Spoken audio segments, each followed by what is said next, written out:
Hello friends, today I am going to share my experience of contractual basis interview for KVS. So मैंने PGT physics के लिए ये interview दिया था और इस वीडियो के एंड तक मैं आपके साथ जो भी क्वेश्चन आंसर उन्होंने मेरे से पूछे, जो जर्नल क्वेश्चन आंसर थे और subject specific answer question answer से, वो सारे मैं आपके साथ शेयर करूँगी।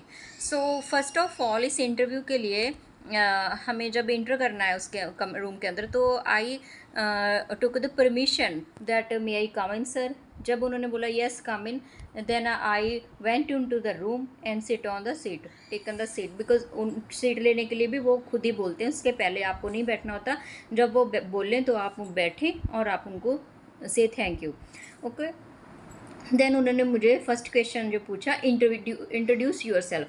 सो पहला क्वेश्चन वो सभी से आई थिंक यही पूछते हैं, कॉमन क्वेश्चन है, introduce your self. So introduction में आप बहुत ही अच्छे से इंट्रोड्यूस करवाना है अपने आप को, कि आप अपने बारे में जानते हो, जो भी अपना नाम, अपनी क्वालिफिकेशन, आप जगह कौन सी जगह से आ रहे हो, और अपना if you have any work experience then add that work experience. Okay, so बहुत ही नेचुरल वे से आपने अपने आप को इंट्रोड्यूस करना है, और जो एक्चुअल थिंग्स हैं वो आप उनको बताएं। ओके, तो उन्होंने वो आपके जो जर्नल क्वेश्चन, सबसे पहले मैं आपसे बात करूँगी जो जर्नल क्वेश्चंस हैं। तो जर्नल क्वेश्चन में उन्होंने ऐसा मुझसे नहीं पूछा, किसी भी इंटरव्यू में मुझे ये क्वेश्चन नहीं पूछा गया कि आप why do you want to join the KVS, और ये why should we hire you like this, ये क्वेश्चन उन्होंने नहीं पूछे। ना ही कोई पैडागोजी का क्वेश्चन उन्होंने मेरे से पूछा, ठीक है, कि आप बच्चों को हैंडल करो, क्योंकि मैंने पीजीटी के लिए अप्लाई किया था, तो उसमें कुछ भी वैसा नहीं आता। दैट्स वाई जो उन्होंने मुझसे क्वेश्चन पूछे, वो पूछा कि जो आपका मेरा एक्चुअली वर्क एक्सपीरियंस में और अब तक जो है काफ़ी गैप है, मतलब 5 और 6 ईयर का गैप पड़ गया है। तो उसके लिए उन्होंने मुझसे ये पूछा कि आपका ये गैप क्यों, आपने इतना गैप क्यों दिया। ओके, तो मैंने उसको लिए एक्सप्लेन किया। देन आपको बहुत ही जेन्युइन सा रीज़न उनको बताना है, जो भी होगा, ठीक है, कि जो भी आपने क्यों आप उसके गैप उसमें डला है आपका, ठीक है। सो मेरा जो इस इंटरव्यू में था, जो सिलेक्शन हो गया था, ओके, मेरा पैनल वाले जो पैनल था, सिलेक्टेड पैनल, उसमें मेरा नाम आ गया, फर्स्ट रैंक था मेरा। और बट द थिंग वाज, जो हमारे यहाँ पे केवीएस थे, उनकी मतलब मुझे उनकी बट कॉल नहीं आई, बिकॉज उनके पास था कि अभी उनके टीचर्स, उनके अवेलेबल वैकेंसी अवेलेबल नहीं थी। बट वो केवीएस के लिए जो करते हैं, वो पहले सिलेक्शन करके रख लेते हैं, अगर उनको रिक्वायरमेंट होती है तो आपको कॉल कर देते हैं, अदरवाइज़ नहीं।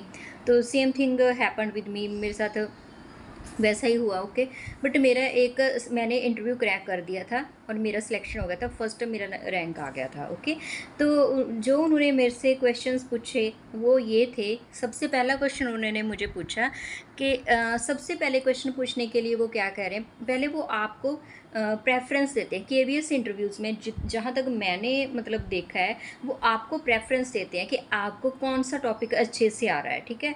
मतलब उन्होंने मेरे वर्क एक्सपीरियंस में से पूछा कि आपका जो ये वर्क आपने क्या वहाँ पे टीच किया है। तो अगर मैं बताऊँ तो मुझे मतलब प्रॉपर सब्जेक्ट के नेम मैं नहीं देख के गई थी, कि मैंने जो भी टीच किया है, जो भी प्रीवियसली कॉलेज में मैंने टीच किया है, तो मैंने प्रॉपर सब्जेक्ट मैंने देख के गई थी कि वो डिप्लोमा कॉलेज था, तो वो मुझे थोड़ा सा माइंड से स्किप हो गया कि हाँ कौन कौन से सब्जेक्ट, बट मुझे पता था कि कौन कौन से टॉपिक्स मैंने टीच किए हैं। सबसे पहले तो हम इंटरव्यू अपने अकॉर्डिंग ले सकते हैं। ओके, जब ये पूछते हैं ऐसा क्वेश्चन, तो आप वो वाला जो मतलब हाईलाइट कर सकते हैं जो आपका स्ट्रॉन्ग है, जो आपका स्ट्रॉन्ग है ना, उसको आप हाईलाइट कर सकते हैं।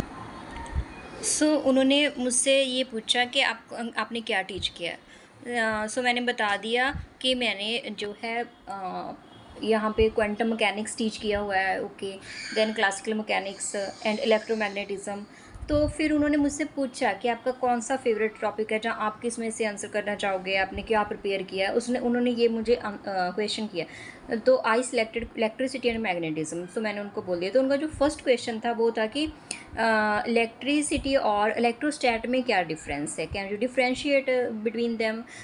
So I gave them answer that electrostat is like when we talk about static charges and electricity when a charge going to move. Okay, तो इलेक्ट्रिसिटी और उसमें जो डिफरेंस, उसके बाद उन्होंने मुझे drift velocity, what is a drift velocity. So I answer that question that पहले thermal velocity होती है उनके पास, तो उनकी कोई डायरेक्शन स्पेसिफिक नहीं होती, बट जब हम उनके अक्रॉस अप्लाई करते हैं कोई इलेक्ट्रोस्टैटिक पोटेंशियल, देन जो ऑब्स्टैकल्स की वजह करके इलेक्ट्रॉन लाइक रोड के ऊपर जैसे कोई व्हीकल चल रहा है वैसे तो मूव नहीं कर सकते, तो ऑब्स्टैकल की वजह करके वो ड्रिफ्ट करते हैं, तो that is drift velocity. Next उन्होंने मेरे से क्वेश्चन उसी में से पूछा कि इसकी यूनिट क्या है ड्रिफ्ट वेलोसिटी की। देन उन्होंने मुझसे रिलैक्सेशन टाइम के बारे में पूछा कि रिलैक्सेशन टाइम क्या होता है, एंड उसके बाद ओम्स लॉ पूछा, ओम्स लॉ क्या है, और उसकी जो कर्व आती है वोल्टेज एंड करंट के बीच में वो क्या रिप्रेजेंट कर रही है, and ohmic and non ohmic के डिवाइसेस क्या होते हैं। ओके, फिर रेजिस्टेंस के बारे में पूछा और रेजिस्टिविटी के बारे में पूछा कि अगर कोई वायर मोटी है और एक पतली है तो उसकी रेजिस्टिविटी क्या होगी। रेजिस्टेंस तो हम उसके फॉर्मूला से बता सकते हैं, directly proportional inversely proportional to A से, but resistivity was it depends on the material, so उन दोनों के लिए सेम ही होगी। ओके, देन एक अगर नेक्स्ट मेरे एक सर बगल में एक मैम बैठे थे, उन्होंने मुझे क्वेश्चन किया न्यूटन्स के लॉ के बारे में कि सेकंड लॉ ऑफ न्यूटन बताओ। ओके, तो उसके बारे में क्वेश्चन किया। मोमेंटम में से क्वेश्चन पूछे उन्होंने, मोमेंटम क्या होता है, और फिर एग्जांपल के थ्रू लाइक एक कोई कार है एक ट्रक है, उनमें से किसका मोमेंटम ज़्यादा होगा। नेक्स्ट फिर गल्वेनोमीटर में उससे पूछा उन्होंने कि मूविंग कॉइल गल्वेनोमीटर से आप क्या समझते हो, और उसको वोल्टमीटर और एमोमीटर में कन्वर्ट करना हो तो हम कैसे उसको कन्वर्ट करेंगे। किर्चॉफ्स लॉ से क्वेश्चन पूछा, और व्हीटस्टोन ब्रिज में से क्वेश्चन पूछा कि व्हीटस्टोन ब्रिज क्या होता है। So these were the questions that they have asked me in during my interview. So कुछ मतलब मैंने मोस्ट ऑफ द क्वेश्चंस उनको आंसर दे दिए, कुछ 2-3 क्वेश्चन मुझे नहीं भी आते थे, बट उन्होंने अच्छा मुझे रिस्पांस दिया। उन्होंने बोला कि आपको नॉलेज है चीज़ों की, आप कॉन्टैक्ट में हो, but due to the gap between your experience and teaching gap, तो उसके लिए आपको थोड़ी सी मे बी एक्सप्लेन करने में थोड़ी बहुत ही प्रॉब्लम आ रही है। ओके, तो बट उनका पॉजिटिव रिस्पॉन्स ही था एक अकॉर्डिंग। फिर उन्होंने मुझे जनरल क्वेश्चन पूछने लगे कि आपका यहाँ से कितनी दूरी पे है आपका, है ना, होम टाउन, आप अगर ट्रैवल करना पड़े तो कैसे ट्रैवल करोगे, किसके साथ आए हो, जैसे ऐसे इंटरव्यू को मतलब स्मूथ एंडिंग करने के लिए उन्होंने मुझे ऐसे अच्छे क्वेश्चन पूछने स्टार्ट कर दिए।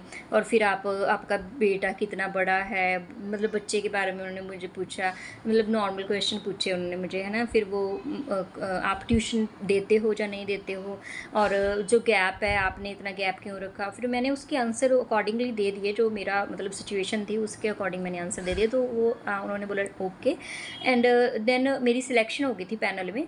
तो बट मुझे जॉब मतलब वैकेंसी नहीं होने के कारण मुझे कॉल नहीं आया उसका, वो अलग बात है, बट एक बार उन्होंने मुझे सेलेक्ट कर लिया। सो सिमिलरली अगर आप पीजीटी फिज़िक्स के लिए प्रिपरेशन कर रहे हो तो आपको जो बेसिक नॉलेज 12th लेवल तक के क्वेश्चन वो पूछते हैं। ओके, उन्होंने मेरे से इस इंटरव्यू में 12th लेवल, बट वो एमएससी तक भी चले जाते हैं। एक इंटरव्यू में मुझे एमएससी लेवल का भी क्वेश्चन पूछा गया था। तो मैंने बहुत सारे इंटरव्यूज़ दिए हैं, तो मैं आपको यही बोलूँगी कि अगर आपको इंटरव्यू के लिए प्रिपेयर करना है तो मैं आपके साथ उनका जो फेवरेट टॉपिक है, नेक्स्ट मैं वीडियो आई थिंक इसी के रिगार्डिंग शेयर करूँगी कि what are the favourite topics of interviewer, कौन से वो टॉपिक्स हैं जो जिसमें से वो ज़्यादा क्वेश्चन पूछते हैं, और जो मुझे इंटरव्यूज़ के ड्यूरिंग क्वेश्चंस पूछे गए हैं, और उनमें से कई ऐसे भी टॉपिक हैं जो रिपीट हुए हैं, मतलब रिपीटिवली मुझे उनमें से 2-3 इंटरव्यूज़ में क्वेश्चन पूछे हैं। So I will share my experience next video. So please like, if you like my content, like the video and subscribe the channel. So मुझे मेरे न्यू चैनल पे मोटिवेशन मिले कि मैं इसको आगे आगे इसको करूं, और जो आपके साथ अच्छी इन्फॉर्मेशन शेयर करूं कैसे इसके लिए प्रिपेयर करना है, और आगे मैं प्रिपरेशन आपको जो कंटेंट की प्रिपरेशन है वो भी आपको हेल्प करूंगी कि नोट्स वगैरह अवेलेबल करवा सकूं। सो please like subscribe my channel and comment कर देना अगर आपको कोई भी क्वेरी है, और या फिर कोई भी कुछ भी आपको पूछना है तो मुझे कमेंट करके ज़रूर बताना। Thank you.